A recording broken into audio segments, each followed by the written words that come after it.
नमस्कार आदि दर्शक, यतिखेर हामी विशेष संवादमा विशेष कुराकानीमा छौँ। देशको विकासको बारेमा, समृद्धिको बारेमा, पछिल्लो राजनीतिक घटनाक्रमको बारेमा आजको कार्यक्रममा हामी विशेष रूपमा समीक्षा गर्दैछौँ। अब देश कता जाँदैछ, हाम्रो देशमा कोरोनाको महामारी फैलिरहेको छ, समुदायमा कोरोना पुगिसकेपछि काठमाडौँमा सन्तास छाएको छ र यतिखेर सबैको ध्यान कोरोनातिर छ। कोरोना नियन्त्रण गर्नको लागि सरकारले अब कस्तो कदम चाल्नु पर्ला भन्ने बारेमा आज बेलुका हामी 8 बजे पनि विशेष संवाद गर्नेछौँ। जनता जान्न चाहन्छन् कार्यक्रममा। यतिखेर हाम्रो बीचमा योजनाविद, अर्थविद र राष्ट्रिय योजना आयोगका पूर्व सदस्य जनक शाह हुनुहुन्छ। तपाईँलाई विशेष संवादमा स्वागत गर्न चाहन्छु। आराम हुनुहुन्छ शाहजी? आरामै भन्नु पर्यो। के छ देशको हालखबर? सोचे जस्तो आराम छैन। अब देशै बिरामी छ हैन। कोभिड महामारीले सबै आक्रान्त भइरहेछौँ, जनजीवन, हाम्रा आर्थिक क्रियाकलापहरू। त्यसैले अब योसँग अब कसरी जुझ्ने भन्ने सन्दर्भमा चाहिँ वास्तवमा तपाईँ हामी आफ्नो स्तरबाट सोच्नुपर्ने हो। अब राज्यले पनि सोच्नुपर्ने हो। त्यति परसम्म पुगेर सोच्न सके जस्तो चाहिँ हामीलाई अनुभूति भएको छैन बाहिर। त्यसो तपाईँले अहिले देशको अर्थतन्त्रलाई नियालिरहँदाखेरि, हेरिरहँदाखेरि कोरोनाको कारणले अर्थतन्त्र शिथिल भयो, कमजोर भयो, सङ्कटमा पर्यो, अथवा हामी कुन अवस्थामा छौँ? कोरोनाको कारणले त सङ्कटमा पर्यो नै हैन, तर त्योभन्दा अगाडिको सिनारियोमा पनि अब जसै नेपालमा अलिकति हामी यसको ब्याकग्राउन्डमा जाँदाखेरि स्थिर सरकार निर्माण भयो। नेकपाको अब करिब 2/3 बहुमतको सरकार निर्माण भइसकेपछि जुन उमङ्ग र उत्साहका साथ चाहिँ हाम्रो अर्थतन्त्रमा अझ भन्ने हो भने खास गरी संविधानले उल्लेख गरेको, संविधानमा व्यवस्था भएको समाजवाद उन्मुख अर्थतन्त्रको निर्माणमा, त्यसको आधार निर्माण गर्ने क्रममा चाहिँ सरकारले आफ्ना बजेट तथा आर्थिक कार्यक्रमहरूबाट चाहिँ केही गर्छ कि भन्ने चाहिँ जनताको आकाङ्क्षा थियो हैन। त्यसरी 2.5 वर्षको चाहिँ सिनारियोमा 3टा बजेट यो सरकारले ल्यायो। खासै उल्लेखनीय सुरुवात गरे जस्तो हामीलाई चाहिँ लाग्दैन बाहिरबाट हेर्दाखेरि। किन चाहिँ सरकारले काम गर्न सकेन? सरकार कहाँ चुक्यो त? के कारणले सरकार असफल भयो? सरकार त धेरै कारणले चुकेको स्थिति छ।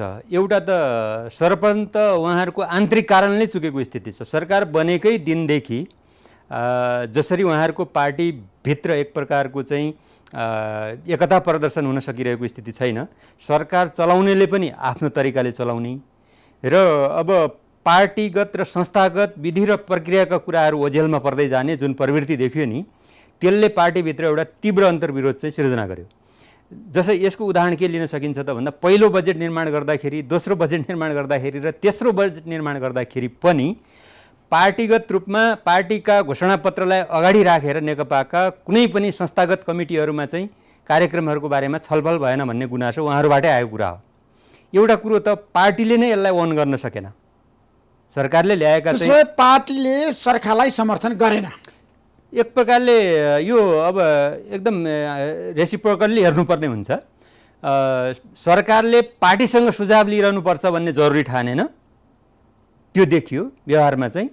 र पार्टीले पनि सकेसम्म केही समयसम्म त अब साइलेन्टली भित्रभित्रै एक प्रकारले चाहिँ आफ्ना चाहिँ अन्तर्विरोधहरूलाई चर्चा गर्ने प्रयास गरियो। तर पछिल्लो चरणमा त छताछुल्लै भयो नि। प्रत्येक वर्षको बजेटमा सम्बन्धित पार्टीका, सत्तारूढ पार्टीका सांसदहरूबाटै संसदमै यो बजेट कसरी ल्याइएको हो भन्ने सन्दर्भमा चाहिँ एकदमै आलोचनात्मक टिप्पणीहरू हामी भएको पाउँछौँ नि। संसदमै भएको पाउँछ, यो बिरलै पाउँछ कि। तर प्रधानमन्त्री केपी शर्मा ओलीले सुरुदेखि नै भन्नुभएको छ, मैले राम्रो काम गरेँ, पार्टीले जनताको बिचमा लिएर गर्नु। त्यो सही हो त? त्यसो भए होइन, तपाईँको तर्क अनुसार होइन, पार्टीले किन लान्छ त? पार्टीसँग सल्लाह नगरिकन कार्यक्रम गरेपछि त पार्टीले लाने कुरो भएन। त्यही मैले अघि सुरुमै भने नि त, एउटा कुरो त्यो भयो। पार्टी त लाने कुरो भएन। प्रधानमन्त्री कि प्रचण्ड कि माधव निश्चित रूपमा आजको दिनमा नेपाल कम्युनिस्ट पार्टीको अन्तर्द्वन्द्वको अन्तर्कथा कुरा गर्दा निश्चित रूपमा हामीले बाहिरबाट हेर्दाखेरि चाहिँ अर्गेलाइ भन्ने हुन्छ एउटा। अर्गेलाइ चाहिँ सरकार चलाउनेहरूबाट भएको जस्तो देखियो। किनभने पार्टीले नदेखि पनि त जनताले त देख्नु पर्थ्यो नि, होइन? खोइ त जनताले हामी त जनता हो नि बाहिर बसेका, होइन? हामीले त अब बाहिर यसो हिँड्दाखेरि, डुल्दाखेरि अथवा कसैसँग भेटघाट गर्दाखेरि आम जनमानसमा चाहिँ सरकारप्रतिको धारणा कस्तो छ त भन्ने सन्दर्भमा चाहिँ बुझ्दाखेरि फिडब्याक अब यहाँले पनि अब धेरै कुराहरू बुझिराख्नु भएको छ होइन? अभिव्यक्त पनि गराउनुहुन्छ यो फोरमहरूमा ल्याएर। कहीँ कतै यो सन्तोषजनक छ, यो राम्रोसँग अगाडि बढिरहेछ भन्ने आभास त हामी पाउँदैनौँ नि त। त्यो भएको हुनाले सरकारले आफूलाई चाहिँ अलिकति रिभिजिट गरेर पार्टीसँग सम्बन्धित आफ्नो पार्टीसँग समन्वय गरेर विधि र प्रक्रियामा छलफल गरेर यो सरकारका बजेट नीति तथा कार्यक्रमहरूको ओनरसिप लिने वातावरण चाहिँ सरकारले मिलाउनु पर्ने हो। त्यो हुन सकेको स्थिति देखिएन। अब तपाईँले जसरी पछिल्लो समय यो देशको राजनीतिको कुरा गरिरहँदाखेरि तपाईँको पार्टी पनि सरकारमा गएको हो, उपेन्द्र यादव। हजुर, गएको होइन। अहिले तपाईँहरू जनता समाजवादी पार्टीमा आबद्ध हुनुहुन्छ र जनता समाजवादी पार्टी अहिले अपोजिसनमा छ। त्यस्तो शक्ति हो यो देशको। हजुर हजुर। तपाईँहरूले पनि त्यतिखेर प्रधानमन्त्री केपी शर्मा ओलीलाई किन समर्थन गर्नुभयो? होइन, निश्चित रूपमा त्यहाँ 2 बुँदे सहमति भएको थियो, यहाँलाई पनि जानकारी छ होइन। एउटा त संविधान संशोधनको प्रस्ताव प्रमुख रूपमा थियो होइन, जुन अब विगतदेखि तत्कालीन मधेसवादी दलहरूले भनौँ न, अब हुन त अब संसदमा उहाँहरू पनि राष्ट्रिय पार्टीको रूपमा हुनुहुन्थ्यो त्यति बेला, एउटा सिग्निफिकेन्ट उपस्थिति थियो। 2 बुँदे सहमति भएको थियो। खास गरी संविधान संशोधनका इस्युहरू विगतमा सहमति गरेका इस्युहरू नै, थाँतिरहेका इस्युहरूलाई नै ल यो कुरालाई सम्बोधन गर्ने भनेर तत्कालीन रूपमा चाहिँ त्यति बेला नयाँ शक्ति र समाजवादी के अरे फोरमको एकता पनि भएको स्थिति नहुँदाखेरिको स्थितिमा उहाँहरू सरकारमा गएको स्थिति थियो। तर पछिल्लो चरणमा सरकारसँगको सम्बन्ध यसरी बिग्रियो, त्यो 2 बुँदे सहमतिमा खास गरी चाहिँ संविधान संशोधनको बुँदामा चाहिँ छलफलै गर्न नचाहने किसिमको परिस्थिति सिर्जना भयो होइन।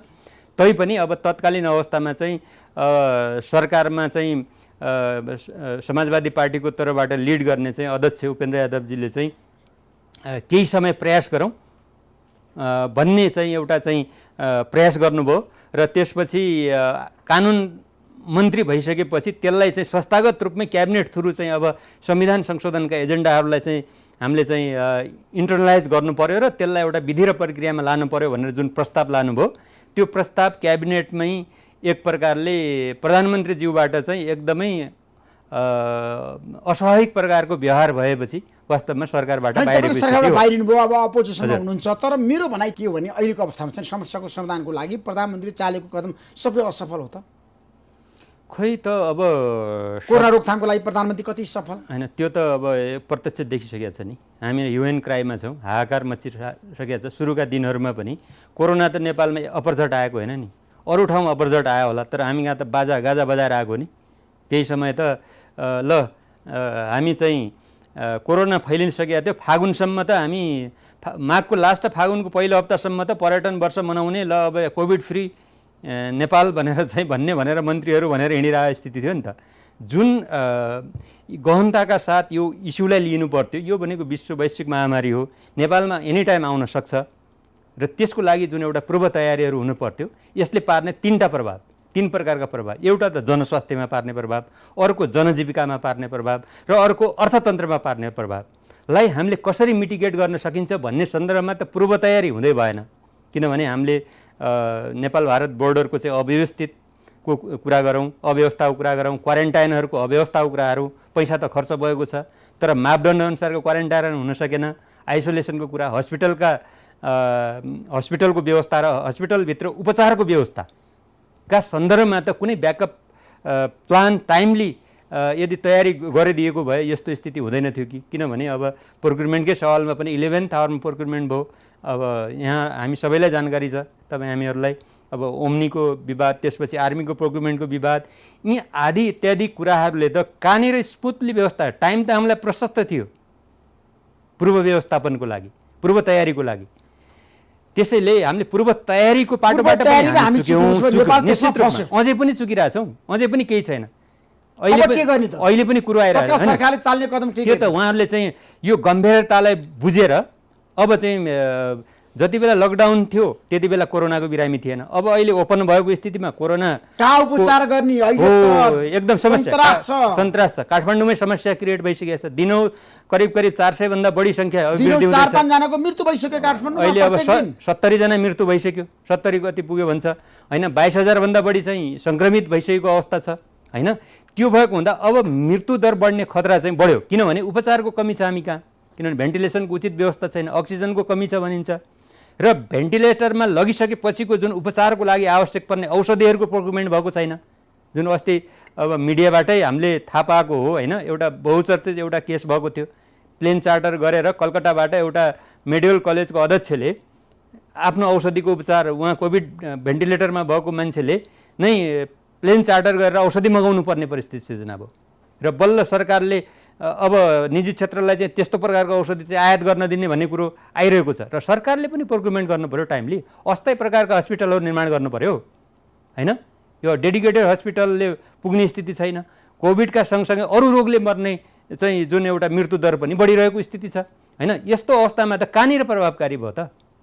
न निजी अस्पतालहरूलाई पनि रेगुलेट गर्न सकिरहेको छैन यस्तो अवस्थामा हैन। त्यो एउटा इन्फोर्समेन्ट जुन आवश्यक हुन्थ्यो नि स्वास्थ्य क्षेत्रमा सरकारले गर्नुपर्ने, तर अहिले सरकारको आलोचना गरेर समस्याको समाधान हुन्छ र आलोचना एकदम आलोचनाको कुरा मेजर पोलिटिकल पार्टीको बीचमा सकार्य अनिवार्य आवश्यकता हो। आज त्यो त प्रधानमन्त्री जनतालाई बचाउनु छ, त्यो त प्रधानमन्त्री सुरक्षित गर्नु छ। एक्ज्याक्टली, त्यो त प्रधानमन्त्रीजीले चाहनु भएन त।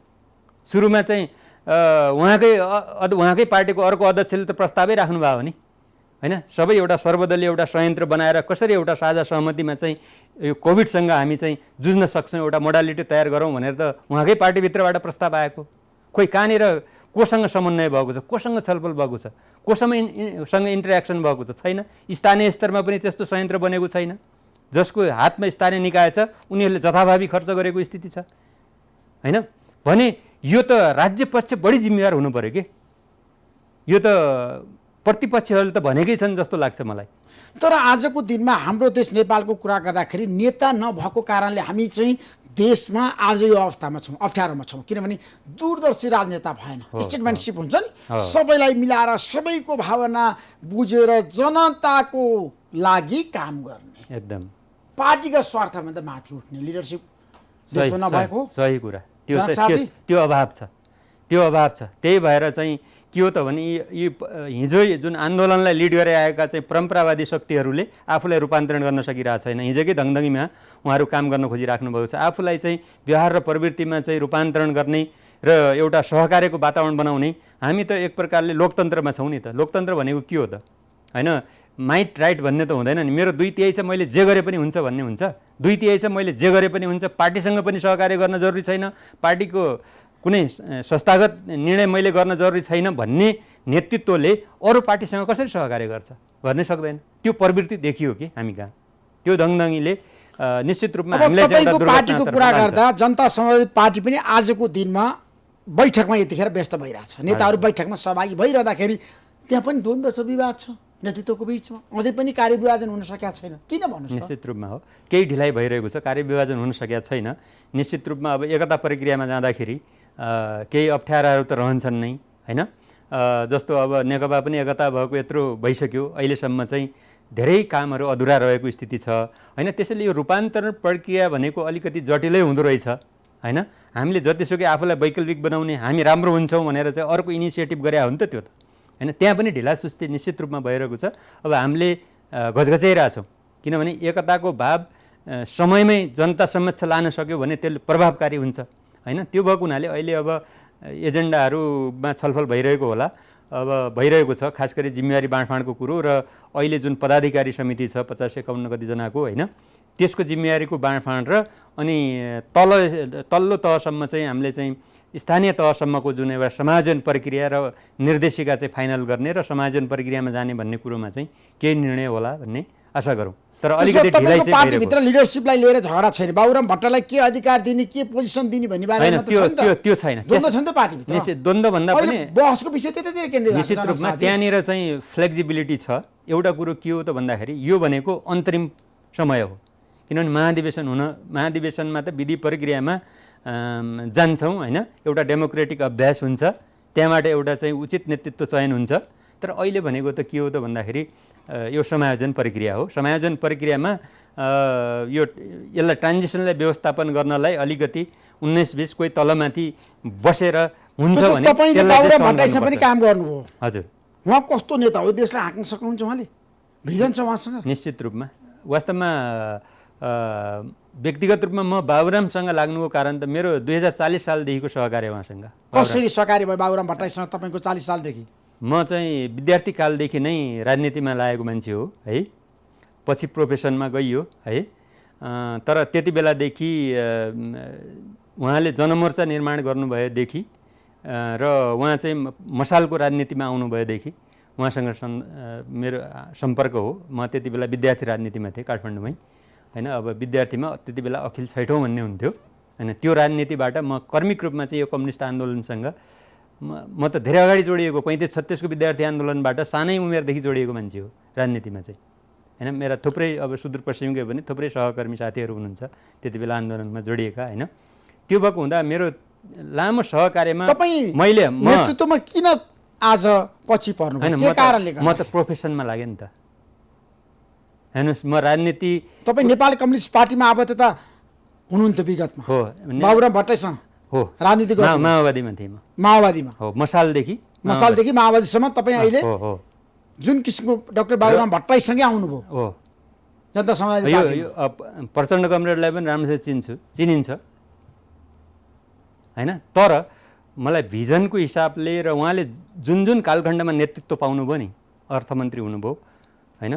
अर्थमन्त्री हुँदाखेरि पनि उहाँ नजिक भएर मैले काम गरेको हो। जुन 65-66 को बजेटलाई एउटा ऐतिहासिक बजेट त्यो छलफलै गर्न सकिन्छ त्यो विषयमा एकदम युटर्न गरेर एक प्रकारको चाहिँ बजेटको वर्कआउट गर्ने टिममा म पनि थिएँ होइन। उहाँ अर्थमन्त्री हुँदाखेरि त्यति बेलाको सहकार्य पछि म कृषि विकास बैङ्कमा गएँ। त्यसपछि योजना आयोगमा जाँदाखेरि पनि उहाँसँग प्रधानमन्त्री हुँदाखेरि नजिक बसेर काम गरियो र उहाँ साँच्चैकै भिजनरी मान्छे हो। व्यक्तिगत रूपमा मैले चाहिँ उहाँलाई तर सफल हुनु डाक्टर बाबु होइन। अब यसो सफलता केलाई भन्ने होइन, सफलता चाहिँ अब 4 चोटि प्रधानमन्त्री भएर असफल हुनु सफलता मान्ने कि होइन। 4 चोटि प्रधानमन्त्री भएका मान्छेले पनि के गरेका छन् होइन, 2 चोटि भएका मान्छेले पनि के गरेका छन् भन्ने प्रमुख कुरा हो होइन। बाबुराम भट्टराई टेक्नोक्र्याट हो पोलिटिसियन होइन भनेर भन्नेहरू पनि छन् नि, तपाईँलाई के लाग्छ? अब त्यसो त भन्न मिल्दैन किनभने उहाँ त होल टाइम पोलिटिक्सबाट आउनुभयो भने त्यत्रो जनयुद्धको चाहिँ दोस्रो नेता भएर र अझ त भन्ने हो भने सिन चाहिँ कमान्डर त उहाँ नै हुनुहुन्थ्यो। प्रचण्ड भने त को भन्थे सुरुमा होइन, कसैले चिन्या पनि थिएन र जनयुद्धको लोगो त उहाँकै नाममा थियो नि त होइन त्यति बेला। त्यो भएको हुनाले असफल भन्ने कुरा के हो भन्ने कुरो सत्तामा हुनु मात्रै सफल होइन। तर राजनीतिको सबभन्दा ठुलो सफलता भनेको जनताको बिचमा लोकप्रिय हुनु निश्चित रूपमा हो। जनताको लागि काम गर्नु पर्यो। तर बाबुराम भट्टराईले जसरी नेपाल कम्युनिस्ट पार्टीको कुरा गर्दा आज माओवादीको कुरा गर्दा होइन उहाँले चाहिँ नयाँ पार्टी खोलेर आइसकेपछि उहाँ त कमजोर हुनुभयो होइन। कति बेला त्यसो होइन, संविधान जारी भइसकेपछि उहाँले प्रचण्डलाई जुन जस्तो अहिले उहाँले उहाँको घातक कदम थियो भनेर भन्न थाले मान्छेले, गलत कदम थियो होइन। घातक भन्ने कि अथवा यसैमा लागेर पनि के हुन्थ्यो भन्ने कुरो त्यो एउटा विश्लेषणकै बाटो भयो।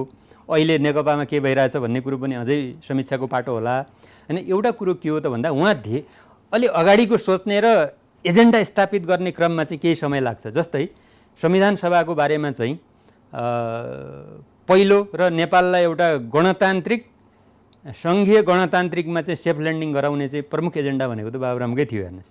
किनभने त्योभित्र हामी पार्टीमा हुँदाखेरि पनि दुईवटा लाइन थियो हेर्नुहोस्। एउटा लाइन भनेको अलिकति राजातिर टिल्ट भएर अथवा राज्य सत्ता कब्जा गर्ने एउटा ओरिएन्टेसनबाट थियो एउटा लाइन। अर्को लाइन भनेको कि इमान्दारीपूर्वक हामीले संविधान सभाबाट संविधान बनाउनुपर्छ र गणतन्त्र स्थापना गर्नुपर्छ भन्ने लाइन त बाबुरामको हो नि। सुरुमा त संविधान सभाको भन्ने नेकपाले पनि एमाले पनि मानेको थिएन, काङ्ग्रेसले पनि मानेको थियो नि संविधान सभा त। त्यो एजेन्डालाई स्थापित गर्न त समय लाग्यो नि त। आखिर कालान्तरमा आएर त्यो एजेन्डा स्थापित भयो र संविधान सभाबाट संविधान पनि बन्यो। होइन संविधान सभाबाट संविधान बन्यो तर के काम लाग्यो त्यो संविधान? होइन काम त संविधानको गल्ती छैन। अहिले त्यहाँ उत्कृष्ट संविधान बन्न सकेन। आन्दोलन अनुसारको एजेन्डाको संविधान त बन्न सकेन। त्यही भएर त यो अलिकति अपूर्णता छ यसमा। यो संविधानका सबै प्लेयरहरूलाई स्टेक होल्डर बनाउन सकेको स्थिति छैन होइन। त्यसैले संविधान भन्ने कुरो फेरि त्यो अब पत्थरको चाहिँ अक्षर पनि होइन। त्यो अहिलेसम्म कतिवटा संविधान बनिसके त्यसलाई हामी संशोधन गर्न सक्छौँ। त्यसलाई चाहिँ त्यसै बाबुराम भट्टराई फेरि प्रधानमन्त्री बनेर आउन सक्नुहुन्छ नेपाली राजनीतिमा? अब त्यो सम्भावना कति छ? ग्यारेन्टी त भन्न सकिँदैन। अब राजनीतिक क्षेत्रमा भएको नाताले त्यो असम्भावना छ भन्ने कुरो पनि भन्न सकिन्छ। त्यसो अर्को निर्वाचनपछि बाबुराम भट्टराई सम्भावना हुन पनि सक्छ। सम्भावना हुन पनि सक्छ किनभने मान्छेले विकल्प खोज्छ होइन। अब अहिले विकल्प बाबुराम भट्टराई हो, प्रचण्डको केपी शर्मा होइन। अब यसो छ, अब शेरबहादुर देउवाको विकल्प बाबुराम भट्टराई हो त निश्चित। 3 जना नेताको विकल्प। अब तुलनात्मक रूपमा हेर्ने हो भने हिजोको उहाँ चाहिँ विभिन्न पदहरूमा रहेर र एउटा राजनीतिक पार्टीमा रहेर जुन ओरिएन्टेसनका साथ देशलाई अगाडि बढाउनु खोज्नु भएको थियो ती एजेन्डा भनेको अग्रगमनकारी एजेन्डा छन्। अहिले नेकपाले कतिपय एजेन्डाहरू छोडिसकेको स्थिति छ होइन। उहाँहरूको राजनीतिक एउटा लाइनमै विवाद छ, त्यो कम्युनिस्ट पार्टी हो कि होइन भन्नेमै एक प्रकारको चाहिँ संशय गर्ने स्थिति आयो अहिलेको परिस्थितिले गर्दा हैन। मार्क्सवादी लेनिनवादी भन्ने, मार्क्सवादी लेनिनवादीको त त्यहाँ सारमा केही पनि देखिँदैन हैन। त्यसो भए बाबुराम त्यो भएको भट्टराई हुनाले प्रधानमन्त्री बनेर देशको नेतृत्व गर्न सक्नुहुन्छ। त्यो असम्भव कुरो होइन। त्यसो भए लागु अब अर्थतन्त्रको बारेमा कुरा हजुर, गरौँ, देशको विकासको कुरा गरौँ, भ्रष्टाचारको कुरा गरौँ। हजुर, पछिल्लो समय हाम्रो देशमा भ्रष्टाचार हत्ते बढेको के कारणले? तपाईँसँग तथ्याङ्कहरू छ? निश्चित रूपमा बढ्यो होइन। अब तथ्याङ्क त अब हामीले एमनेस्टी इन्टरनेसनलको लास्ट इयरको हामीले रिपोर्ट हेर्दाखेरि त गत वर्षको इन्डेक्सभन्दा केही अलिकति इम्प्रुभ भएको भन्ने छ। तर हामीले चाहिँ संस्थागत र पोलिटिकल लेभलको चाहिँ भ्रष्टाचारको चाहिँ सिनारियो हेर्ने हो भने र जति पनि अब यो पछिल्लो चरणमा यो अब स्थिर सरकार निर्माण भइसकेपछि जुन हामी अब 2/3 नजिकको सरकार भनेर भन्छौँ नेकपाको, एकपछि एक थुप्रै काण्डहरू अगाडि बढिरहेको स्थिति छ र ती काण्डहरू फेरि कुनै तार्किक निष्कर्षमा पनि नपुगेको स्थिति छ। तर इस्यु त उठ्यो नि त हैन, इस्यु त विभिन्न कुराहरूमा उठेको स्थिति छ हैन। त्यो भएको हुँदा अब सरकारकै मन्त्रीहरू पनि विवादित हुने स्थिति आयो। अहिले पनि पछिल्लो चरणमा त एउटा मन्त्रीले अब राजीनामै दिनुपर्ने स्थिति आयो। अझ स्वास्थ्य सम्बन्धी प्रोक्युरमेन्टमा पनि ठुलो एउटा चाहिँ विरोध आएको छ। र अर्को तपाईँको चाहिँ अब यति ग्रुपको सन्दर्भका नेक्ससहरू राज्यसँग अब यो चाहिँ भ्रष्टाचार जताततै भइरहेछ, त्यो त देखिन्छ, रोक्न सकेन सरकारले, रोक्न सके जस्तो देखिएन। देशको राजनीति कता जान्छ त? देशको राजनीति एकदमै तरल छ। तरल छ, तर नेतृत्व कसले लिन्छ? किनभने नेतृत्व- केपी शर्मा ओलीको विकल्प पार्टीभित्रबाट खोज्न थालिएको छ, उहाँले छोड्नु होला। ल उहाँले अझ त भन्छ नेकपालाई सुझाव छ, उहाँले धेरै ढिलो गरिराख्नु भएको छ।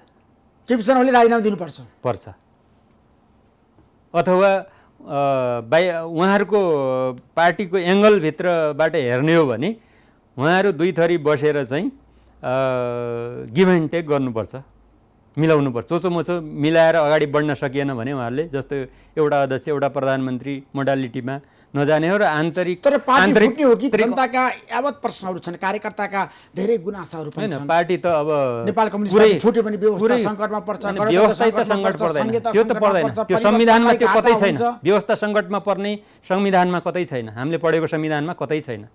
त्यो त्यस्तो गर्ने मान्छेको खैरियत पनि हुँदैन नेपालमा, यो चाहिँ ग्यारेन्टी हो। फेरि संविधानमै व्यवस्था छैन, अल्पत्र हुने त अर्को विकल्प हुन्छ, अर्को नेकपाबाटै आउन सक्छ अथवा पार्टी नै फुटिहाले पनि अर्कोसँग मिलेर एलायन्स बनाउन सक्छ।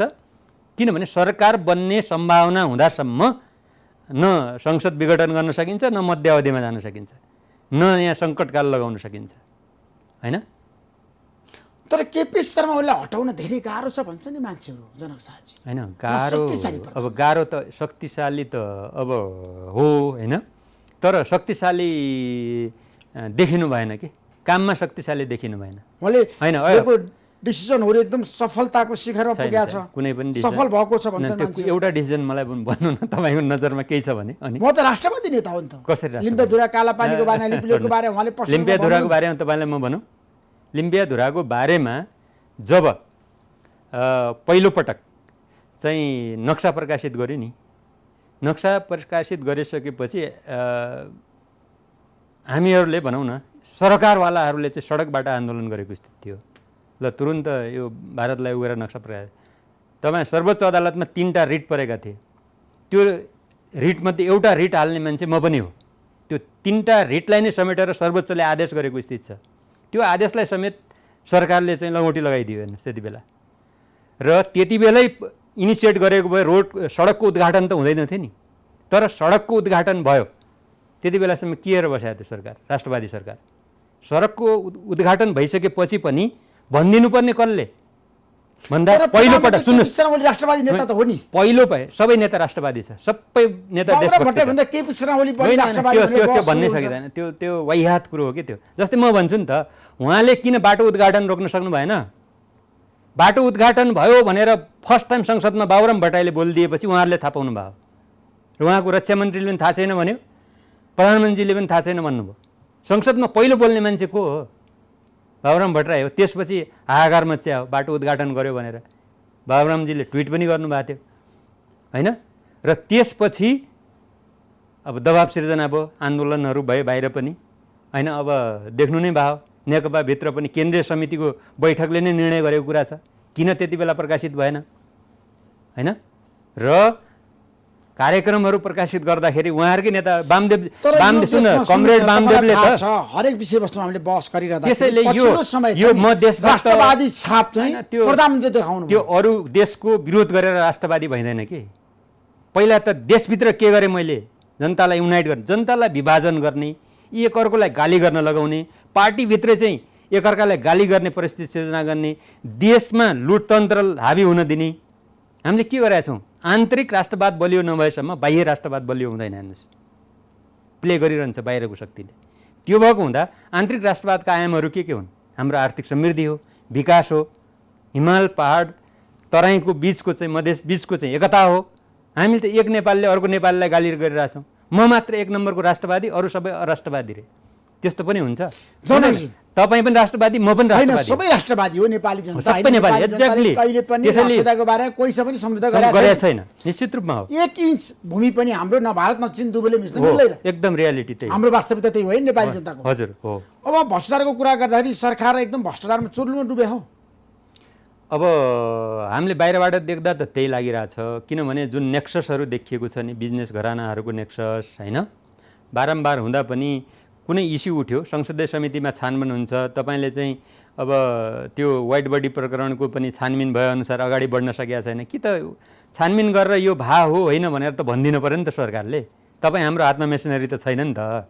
आखिर मेसिनरी त सरकारकै हातमा छ सबै कुरोहरू, र एकैचोटि प्रधानमन्त्रीज्यूले चोखाइदिनुहुन्छ, त्यहाँ भएकै छैन भनिदिनुहुन्छ, त्यो त होइन नि त, उहाँले बोल्ने होइन कि। तर प्रधानमन्त्रीको काम त हो नि त मन्त्रीहरूलाई सफल बनाउनको लागि पनि त मन्त्रीहरूको बारेमा प्रधानमन्त्रीले चाहिँ ढाकछोप नगर्ने, नबचाउने, ढाकछोप गर्नु हुँदैन, मन्त्रीहरूको बचाउ नगर्ने, गर्नु हुँदैन। किन?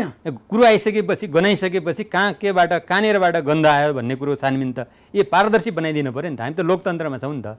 अनि हेरौँला नि त, भएको रहन्छ त्यो त्यत्तिकै हल्ला रहेछ भनौँला नि त, होइन? जस्तो पछिल्लो समय नेपाल व्यवस्थापन सङ्घको कुरा गर्दाखेरि पूर्व अध्यक्ष सुशील भट्टजी अहिले लगानी बोर्डको सिइओ हुनुभयो। हजुर, तपाईँको राम्रो सम्बन्ध छ उहाँसँग? अब म 2 पटक अध्यक्ष हुँदाखेरि नेपाल व्यवस्थापन सङ्घको सुशीलजीलाई अब सुशील भाइ भन्थेँ म। वास्तवमा मसँगै मेरै टिममा हुनुहुन्थ्यो उहाँ चाहिँ त्यति बेला। अहिले त दीपक र सुशीलको चर्चा छ।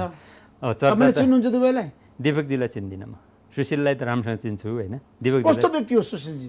खोइ अब मसँग बस्दासम्म त त्यस्तो मलाई आभास भएको थिएन होइन। तर अब दीपक भट्टजीको बारेमा त मलाई जानकारी नै छैन, म पर्सनली चिन्न पनि चिन्दिनँ। तर पछिल्लो चरणमा जसरी कुरो आएको छ, अब जस्तो भनौँ न, अब उहाँको ब्याकग्राउन्ड राजनीति पनि होइन होइन सुशीलजीको, त यो चाहिँ थाहा छ मलाई होइन। राजनीति भए पनि उहाँ पहिला डेमोक्रेट हुनुहुन्थ्यो भन्ने सुनिन्थ्यो होइन। तर पछिल्लो चरणमा अब 2/3 कम्युनिस्टको सरकारमा उहाँले नियुक्ति पाउनुभयो योजना आयोगमा। कम्युनिस्ट सरकारमा उहाँले नियुक्ति पाउनु पनि ठुलो उपलब्धि हो होइन। कुनै पनि राजनीतिक ओरिएन्टेसन नभइकन, कुनै पनि होइन राजनीतिक एफिलिएसन नभइकन योगदान त्यो रहेछ भन्ने प्रमाणित भयो। र पछिल्लो चरणमा पनि अब यो त अब छताछुल्लो भएको स्थिति छ होइन। अब तपाईँ हामीले व्यक्तिगत रूपमा कसैको गर्नुभन्दा पनि अब बाहिर आएको कुराहरू हेर्दाखेरि अब के हो त भन्ने कुरो चाहिँ उठेको छ अहिले। त्यसो भए अब लाग्नु तपाईँ राष्ट्रिय योजना आयोगमा बसेर पनि काम गर्नुभयो। हाम्रो देशमा धेरै योजनाहरू बन्छ तर कार्यान्वयन हुँदैन नि। हुँदैन। किन अगाडि बढ्दैन? अब राष्ट्रिय गौरवको परियोजनाहरू पनि अगाडि बढेन। एकदमै एकदमै यो के छ त भन्दाखेरि एउटा कुरा त योजना निर्माणकै क्रममा चाहिँ त्रुटिहरू थियो। हाम्रो अनुभूति त्यति बेला हामी योजना आयोगमा हुने बेला हामीले बजेट त ल्याउन पाएनौँ होइन। नेपालको एउटै त्यो सरकार हो, मतलब 22-23 महिना भएको सरकारले बजेट ल्याउन पाएन। बजेट ल्याउन पाएन त सरकारले? पाएन नि त, दिएन नि त सर। बाबुराम भट्टराईलाई बजेटै ल्याउन दिएन। हामीले बजेटको वर्कआउट गरेका थियौँ। अब राजनीतिक बाबुरामले बजेटै ल्याउन पाउँदैन भने त्यो सरकारले अब त्यति बेला त 14-15 सरकारको सहमति थियो। अब बाहिर बस्ने अरू दलहरूले पनि, ठुला स्टेक होल्डर दलहरूले, प्रतिपक्षहरूले होइन अब संविधान सभा विघटन भइसकेपछि अब चाहिँ राजीनामा गर्नुपर्छ भन्ने इस्यु नै उठाए र बजेटै ल्याउन दिएको स्थिति होइन। त्यही हाम्रो योजना प्रणालीमा पनि केही त्रुटि छ होइन। अब त्यो के हो त भन्दाखेरि योजनाको चाहिँ खास गरी जनताको आवश्यकता अनुसार बाबुराम भट्टराई प्रधानमन्त्री हुँदाखेरि वर्षमान अर्थमन्त्री हुनुहुन्थ्यो हो। अर्को चाहिँ जनताले बजेट ल्याउनलाई पहल गर्नु भएन? सक्नु पहल त गर्यो नि, राजनीतिकै पहल भयो, राजनीतिक सहमति नै भएन बजेट ल्याउने। काम चलाउ, खालि डे टु डे खर्च चलाउने बजेट मात्रै भयो। त त्यो आर्थिक वर्षमा बजेटै ल्याउन पाइएन। हैन त्यो प्रकार स्थिति। अर्को भनेको एकाउन्टेबिलिटी, हाम्रो जुन एउटा बजेटरी प्रणाली हो र खर्च प्रणाली हो एकाउन्टेबिलिटी छैन। हुन त अहिले चाहिँ अब यामियो गर्ने प्रचलन ल्याएको छ मन्त्रीले प्रधानमन्त्रीसँग, प्रधानमन्त्रीले सचिवसँग। त्यो एकाउन्टेबिलिटीको कुरो छैन। संसदबाट पास भएको बजेट भने त कानुन हो नि, होइन? तर लागू हुँदैन, लागू हुँदैन। हो उत्तरदायित्व भएन। जस्तो कुनै मन्त्रालय छ नि समस्या किन आइरहेको छ, त्यही उत्तरदायित्व एकाउन्टेबिलिटीको अभाव। कोही कोप्रति एकाउन्टेबल छैन, उत्तरदायी छैन। जस्तो मैले सरकारको काम होइन त हो, जनताप्रति उत्तरदायी हुने होइन? जनताप्रति उत्तरदायी हुने हो, डेलिभरी जनताले पाउनुपर्ने हो। तर भनौँ न कुनै अमुक मन्त्रालयको बजेट बनाउँदाखेरि बढी बजेट राख्ने, तर कार्यान्वयन हुँदाखेरि किन कार्यान्वयन भएन भनेर सोध्ने अथोरिटी कोही छैन। जस्तो एउटा मन्त्रीले 6 अरबको बजेट वार्षिक बजेट छ भने उसले जस्तो विकास खर्चकै कुरा गरौँ न, हामीले चाहिँ 46-47% मात्रै खर्च भएको छ अहिले टोटल विकास हाम्रो चाहिँ पुँजीगत खर्च, होइन? यो गएको वर्ष कोही जिम्मेवारी पनि लिँदैन। यो स्थिर सरकार आइसकेपछि त हुनुपर्छ भन्ने हाम्रो मान्यता थियो नि। हामीले 20औं वर्षदेखि पुँजीगत खर्च हुन सकेन, असाढे विकास भयो भनेर त हामीले भनिरहेको छौँ। अहिले पनि त्यही प्रवृत्ति देखियो। भने त दोष के छ त भन्दाखेरि किन समयमा काम गर्न सक्दैन? त्यो प्रकारको स्ट्रक्चरल चेन्ज, संरचनागत परिवर्तन ल्याउने सोच पनि सरकारमा भएन भने त्यसलाई इन्फोर्स गर्ने चाहिँ जुन एउटा क्षमता हो सरकारमा त्यो भएन। जस्तो एउटा मन्त्रीले आफ्नो मन्त्रालय अन्तर्गतको बजेट कार्यान्वयन गर्न सकेन भने ऊ जिम्मेवार हुने कि नहुने त? मान्छेले कानुन उल्लङ्घन गर्दा के हुन्छ? सजाय हुन्छ नि। बजेट पनि संसदबाट पास भएको कानुन हो, हेर्नुहोस्। त्यसको कार्यान्वयन नगर्नेले त सजाय पाउनु पर्छ। हाम्रो देशमा तपाईँले राम्रो हेर्नु भएको छ, निहाल्नु भएको छ। हजुर, बजेट पनि आउँछ, नीति पनि बन्छ, अनि काम हुँदैन। कार्यान्वयन त चुके सम्झौता प्रस्त। एक्ज्याक्टली त्यही हो, विडम्बनै त्यही हो। यसको लागि संरचनागत परिवर्तन जरुरी हुन्छ। त्यो संरचना परिवर्तन अझसम्म भएकै छैन। हामीले व्यवस्था त परिवर्तन गऱ्यौँ, उपरी सतहमा मात्रै, सुपर स्ट्रक्चरमा मात्रै परिवर्तन भयो। तर त्यसका अन्तरङ्ग हाम्रो ब्युरोक्रेसी, हाम्रो चाहिँ काम गर्ने शैली, हाम्रो कल्चर त त्यही भ्रष्टाचार भयो, फेरि त्यही कमिसन भयो नि त फेरि। अनि कहाँबाट हुन्छ त? आर्थिक लाभको लागि मात्रै काम गर्न थाले नेताहरूले। अब त्यही देखियो त। अब के भन्ने हैसियतहरू हेरौँ त नेताहरूका, त्यो त त्यही प्रुफ हुन्छ नि। हिजो हामीले चाहिँ चिया खुवाउने हामी प्रोफेसनमा हुँदाखेरि धेरै नेताहरूलाई हामीले पनि पालेका छौँ कि होइन? हामी त अब पोलिटिक्समा पनि लाग्यो, प्रोफेसनमा पनि लागेपछि त अलिकति आय आर्जन हुन्छ नि त सामान्यतया। भने नेताहरूको हैसियत त हामी सबैलाई थाहा छ नि, हिजो कस्ता थिए, अहिले के भयो भन्ने। नेताहरू पनि आर्थिक रूपमा कसरी सम्पन्न हुने सोच बनाउन थाले होइन? पैसा कमाउने प्रणाली नै त्यस्तो भयो। अब तपाईँले चुनावमा खर्च नगरिकन चुनावै जित्न सक्नुहुन्न, अनि के गर्नुहुन्छ? हो त्यो प्रणालीमा जाउँ न त हामी। प्रणालीगत सुधार, स्ट्रक्चरल चेन्ज भने त्यो हो। मैले निर्वाचनमा खडा हुने होला नि आगामी। खडा त हुने हो, तर अब परिस्थिति यस्तो छ हेर्नुहोस्। अब यो कुराहरूलाई भण्डाफोर गरेर जनता समक्ष लान सकेर जनताले पनि मासु भातमा चाहिँ नबिग्ने हो भने, जनताले पनि यो रियालिटीलाई चाहिँ बुझ्ने हो भने जनताले हो सबै कुरो, उहाँहरूले पनि बुझ्नु पर्यो। सुदूरपश्चिमबाट तपाईँले लड्दाखेरि कुन क्षेत्रमा लड्नुहुन्छ? अब मेरो त अब कर्मथलोको हिसाबले मेरो चाहिँ कैलाली हो। कैलाली कति नम्बर क्षेत्र? कैलालीको 1 नम्बर क्षेत्र। त्यसपछि अर्को मेरो जन्मको हिसाबले मेरो अछाम हो। अछामको मान्छे कैलालीमा बसोबास गरिरहनु भएको छ? हजुर। काठमाडौँ पनि गर्नु भएको छ? चुनाव लड्दाखेरि तपाईँ अछाममा लड्ने कि कैलालीमा लड्ने कि काठमाडौँ लड्ने? त्यो त काठमाडौँमा त म अब हुनै भएन है। अब त्यो पनि अब हुनै नगरौँ होइन, तर लड्न सकिन्छ होइन। तपाईँको पार्टीले तपाईँलाई टिकट दिन सक्छ नि त? सक्छ। नयाँ अनुवाद, नयाँ प्रेस, जनताले नयाँ मान्छेलाई चाहन्छन्। हजुर हजुर सक्छ। त्यसमा अब जाँदा जाँदै एउटा निष्कर्ष पुगौँ। हजुर। योजनाहरूको कुरा गऱ्यौँ, राजनीतिक कुरा गऱ्यौँ, आर्थिक कुरा गऱ्यौँ, समृद्धिको कुरा गऱ्यौँ, विकासको कुरा गऱ्यौँ, नेतृत्वको कुरा गऱ्यौँ। हामीले हरेक विषयको कुरा गर्दाखेरि नेपाल भारत सम्बन्ध बिग्रिनुको कारण के? नेपाल भारत सम्बन्ध बिग्रिनुको कारण वास्तवमा धेरै फ्याक्टरहरू छ। छिमेकी फ्याक्टरहरू, छिमेकी फ्याक्टर महत्त्वपूर्ण हुन्छ हाम्रो चाहिँ परराष्ट्र नीतिमा चाहिँ।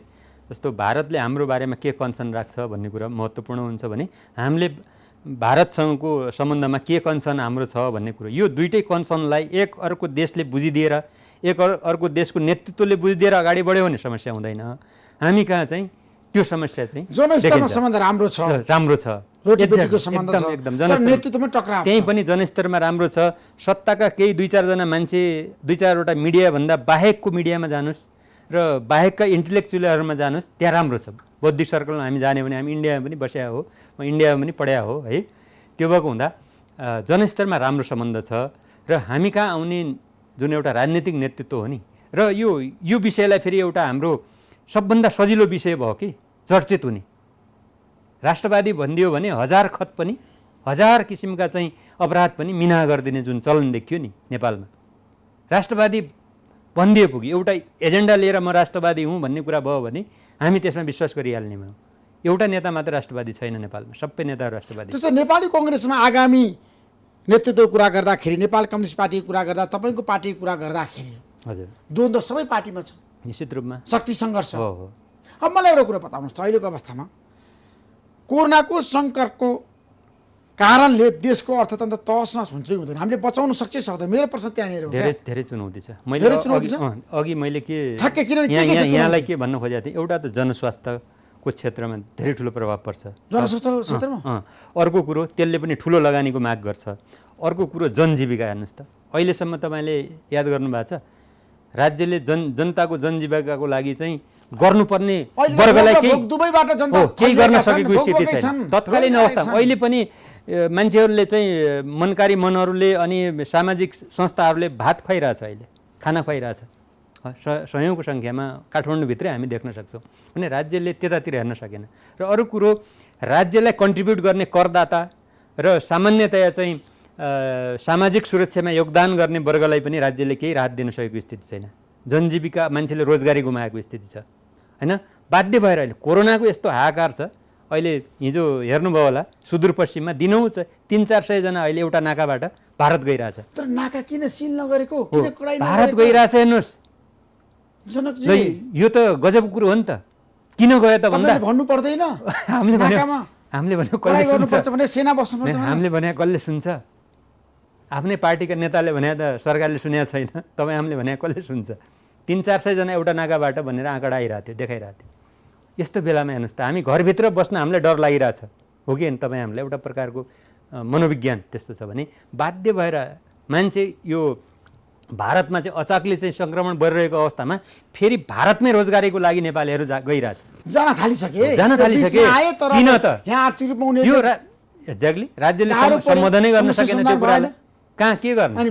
रोजगार कार्यक्रम आयो, खानु त पर्यो, परिवार त पाल्नु पर्यो। एकदम तपाईँ हामीलाई समस्या हुने बेला भइसक्यो अहिले त। आर्थिक क्रियाकलापहरू सबै ठप्प छ होइन, केही पनि अगाडि बढ्ने त्यसले। अनि र अर्को समग्र अर्थ नै मैले जनजीवनको कुरो गरेँ। समग्र अर्थतन्त्रमा त हेर्नुहोस्, अल्पकालीन, मध्यकालीन र दीर्घकालीन कम्तीमा पनि 2 वर्षको योजना हामीलाई चाहिन्छ।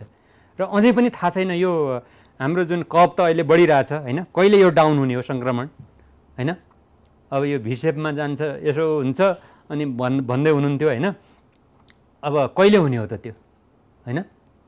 त्यसले प्रभावको गहिराई कति हो भन्ने कुरो मापन गर्न सकेको छैन राज्यले अहिले। त्यसले सङ्कटपूर्ण स्थिति छ। अहिले बैङ्कमा पैसा थुप्रिरहेछ, 2 खरब रुपियाँ चाहिँ बैङ्कमा थुप्रिरहेको छैन, लगानी हुन सकेको छैन। व्यवसायहरू अब लगानी किन हुन सकेन? वातावरण छैन। वातावरण छैन। तपाईँ लोन लिएर बिजनेस स्टार्टअप गर्नलाई बिजनेस चल्नु परेन? कहाँबाट तिर्ने त्यो ब्याज? अहिले त केही म्याद बढाइएको छ, पुनर्संरचना गर्ने भनेको छ होइन। अनि 5% को चाहिँ तपाईँको पुनर्कर्जाको कुरो गरेछ। को छ पुनर्कर्जा लिन सक्ने स्थितिमा? यो अनिश्चितता कामै रह्यो भने त सकिँदैन। होटल बन्द, व्यवसाय चल्ने स्थिति छैन होइन। हिजो मात्र राष्ट्र ब्याङ्कले एउटा चाहिँ प्रतिवेदन एउटा चाहिँ प्रकाशित गरेको थियो होइन, कस्तो प्रकारको असर गर्यो। तर त्यतिले मात्र पुग्दैन, सरकारले गहन अध्ययन गरिनु पर्थ्यो। त्यसै पनि हाम्रो आर्थिक वृद्धिको लक्ष्य त अब 7% राखिएको स्थिति छ। तर चालु वर्ष, गएको वर्ष भनौँ न, गएको वर्षमा हाम्रो 1% भन्दा कम हुने स्थिति छ। होइन, सुदूरपश्चिमको कुरा गर्दाखेरि बत्ती मुनिको अँध्यारो हो। बत्ती केलाई भन्ने? बत्ती त छ, साधन स्रोत त छ, साधन स्रोत छ, तर अँध्यारो चाहिँ छ। अँध्यारो छ नि त त्यहाँ, एकदमै नेतृत्व छ त्यहाँ। शेरबहादुर देउवा 3बाट 4 पटक प्रधानमन्त्री बन्नुभयो। अब लोकेन्द्र बच्चन प्रधानमन्त्री बन्नुभयो। तर गर्न सक्नु भएन। हिजो त हामी गाली गर्थ्यौँ। हेर्नुहोस्, केलाई गाली गर्थ्यौँ भने केन्द्रीकृत राज्य सत्ता भयो, सुदूरपश्चिमलाई हेरेन, दूरदराजलाई हेरेन केन्द्रको सत्ताले भन्थ्यो। अहिले त संहिता भइसक्यो नि त। संहिता भइसकेपछि हामीहरू आफैलाई सुदूर भन्न रुचाइरहेछौँ कि सुदूरपश्चिम नामाकरणै गल्ती छ। मेरो त त्यो विचार छ। के भन्ने त सुदूरपश्चिम अर्को एउटा आइडेन्टिटी दिन सकिन्छ, अरू जेसुकै पनि हुनसक्छ। सुदूरपूर्व, सुदूरपश्चिम भन्ने पनि नाम हुन्छ प्रदेशको, त्यो त सुदूर एक प्रकारको विशेषण, नेगेटिभ विशेषण हो त्यो। प्रदेशको नाम नै गलत भयो। गलत भयो, आफै गरिब प्रदेश भनेर राखे जस्तो भयो कि त्यो। सुन्दर पश्चिम भने पनि हुन्छ नि, खप्तड भने पनि हुन्छ, जे पनि हुन्छ, सेती महाकाली भने पनि हुन्छ होइन। तर त्यो एउटा सोच हामीमा छ कि अझै पनि त्यो हीन भावना हामीमा छ। तर हिजो त केन्द्रलाई गाली गर्थ्यौँ, आज त छ नि त। त्यसमा अहिलेको नेतृत्व कुरा गर्दा तपाईँलाई सङ्ग्रहमा होइन 27-28 अरबको बजेट खर्च गर्न सक्दैन। मुख्यमन्त्रीले काम गर्नु भएको छैन सुदूरपश्चिम प्रदेशको, संहिता छ नि त हाम्रो। के को मुख्यमन्त्री कसैले काम गर्न सकेको छैन त्यहाँ, कसैले काम गर्न छैन छैन, केही पनि छैन। जनता समस्याकै समस्यामा एकदम समस्यामा छ। त्यो व्हाइट पेपर ल्याउने हो भने मागौँ न, कति उहाँहरूले बजेट खर्च गर्नुभयो, अरबौँ बजेट जान्छ। त्यही बजेटलाई पनि राम्रोसँग प्रभावकारी रूपमा खर्च गर्न सकेको भए त हुन्थ्यो नि त, खर्च गर्न त सक्नु। विदेशी लगानीहरू हाम्रो देशमा आउँछ, सहयोगहरू आउँछ। विदेशी लगानी त अहिले त्यो कन्सन्ट्रेसनै होइन हाम्रो, त्यसलाई थाँती राख्नुपर्छ। अहिले कोही अनुदानहरू त चाहिएन नि त देशलाई। अनुदान त भने बेग्लै कुरा हो, विदेशी लगानी भने बेग्लै कुरा। अनुदान त एक प्रकारको भिक्षा नै हो त्यो होइन, हामीले माग्ने उसको क्षमताअनुसार उसको चाहनाअनुसार हामीलाई दिने हो। लगानी भने बेग्लै हो त्यो। बिजनेस पर्सपेक्टिभबाट लगानी आउनलाई अझै यो कोभिडको परिस्थितिबाट हामी कसरी यसबाट चाहिँ माथि उम्किन सक्छौँ, त्यसपछि मात्र लगानीको कुरा गर्न सकिन्छ। त्यसैले अहिले नै लगानीको, यो लगानी कुरोको होइन कि अहिले अर्थतन्त्रलाई कसरी बचाउने, हामीले स्वदेशी लगानीकर्तालाई कसरी बचाउने भन्ने कुरातिर नै हाम्रो ध्यान केन्द्रित। त्यसो अहिलेको नेतृत्व चीनमुखी हो, केपी शर्मा ओलीको नेतृत्वको सरकार। अब यो चाहिँ अलिकति जटिलै छ। अब कन्ट्राडिक्सन हेर्दाखेरि र बाहिर देखिने पार्टीभित्रकै कन्ट्राडिक्सन र बाहिर, अब एउटा त एमसिसीलाई लिएर पार्टीभित्रको कन्ट्राडिक्सन होइन। यसो हेर्दाखेरि अमेरिकालाई खुसी पार्न खोजे जस्तो पनि देखिन्छ, सन्तुलन मिलाउन खोजे जस्तो देखिन्छ होइन। अर्को कुरो, जसरी चाहिँ अब पार्टी टु पार्टी रिलेसन जुन छ नि उहाँहरूको, पार्टी टु पार्टी मात्रै रिलेसन भएन, सरकारकै उपप्रधानमन्त्री पनि चाइनिज अक्षरमा चाहिँ ब्यानर राखेर चाहिँ प्रशिक्षणमा जानुभयो, हेर्नुभएको थियो नि त। त्यहाँ चाहिँ भारतीय अक्षर भएको भए राष्ट्रघाती भनेर भनिहाल्थे होइन। तर त्यहाँ चाइनिज अक्षरमा ब्यानर राखेर त प्रशिक्षण भयो नि त। त्यसो चीनको इसारामा सरकार चलिरहेको छ। इसारा त नभनौँ, अलिकति टिल्ट चाहिँ भाव निकट चाहिँ चीनतिर छ हो वर्तमान र सरकार। अनि पछिल्लो चरणमा जति बेला विवाद हुन्छ अनि चिनिया राजदूतको चाहिँ काने खुसी अब अलिकति प्रोटोकलै नाघेर जुन हुने गरेको छ, त्यो पनि एउटा एक प्रकारको चाहिँ महत्त्वपूर्ण विषय हो। तर त्यो विषयलाई फेरि कसैले चर्चा गरेका छैनन्, कमै चर्चा गरेका छन् होइन। बरु नआएको भारतको कोही मान्छे रको एजेन्ट नेपालमा आएर बस्यो भनेर बढी हल्ला हुन्छ, तर त्यो आएको छ कि छैन थाहा छैन होइन। अन्त प्रधानमन्त्रीले पनि भारतले पार्टी फुटाउन थाल्यो भनेर भन्नुभयो, उहाँ आफै प्रधानमन्त्री हुनुहुन्छ, पाता कसेर ल्याएर कारबाही गरे हुन्थ्यो होइन। अथवा को नेताले चाहिँ भारतसँग मिले त्यो पनि पर्दाफास गर्दै हुन्थ्यो, यो छैन। र एक प्रकारको बाहिर चाहिँ त्यो चाहिँ देखिन्छ अलिकति टिल्ट भए हो कि भन्ने कुरो। थ्याङ्क यू सो मच जनक शाहजी, समय दिनुभयो। यो विशेष संवादलाई तपाईँलाई म धेरै धन्यवाद दिन्छु। हस्, यहाँलाई पनि धन्यवाद। हस्, नमस्कार। हस्, नमस्ते।